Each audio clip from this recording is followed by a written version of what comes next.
After almost a year away from the negotiating table, ex-rebels and the government in Mali have resumed talks.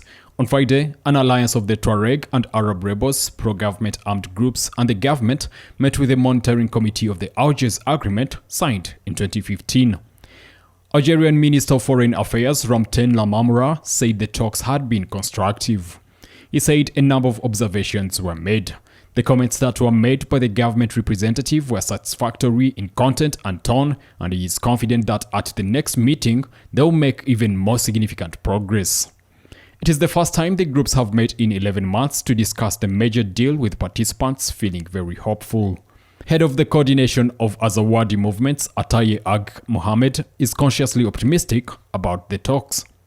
He said the government of Mali and the parties have once again reiterated the commitment to work for the full and consensual implementation of the Peace and Reconciliation Agreement. So far, there has been slow progress on the deal, which aims to reintegrate 26,000 former rebels, but Mahamadou Diarra, Chief of Staff of the Ministry of the National Reconciliation of Mali, feels the negotiations are a good step forward.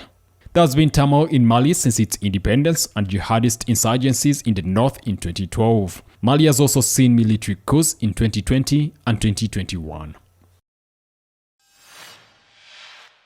A $1 billion project to clean up one of the most polluted places on Earth, the Nigerian region of Ogoniland, has been described by the UN as incompetent, wasteful, and lacking transparency. The Anglo-Dutch oil giant Shell is partly funding the cleanup after leaving Ogoniland in the 1990s following complaints of leaking pipelines.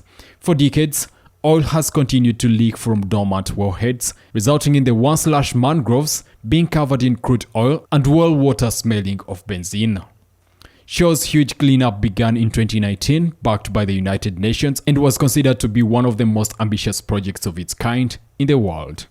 But far from improving the situation, documents from the UN Environmental Programme reveal the pollution could now be getting worse. Shell has already paid out more than $175 million in compensation, and the UK Supreme Court has ruled that similar cases could be heard in Britain.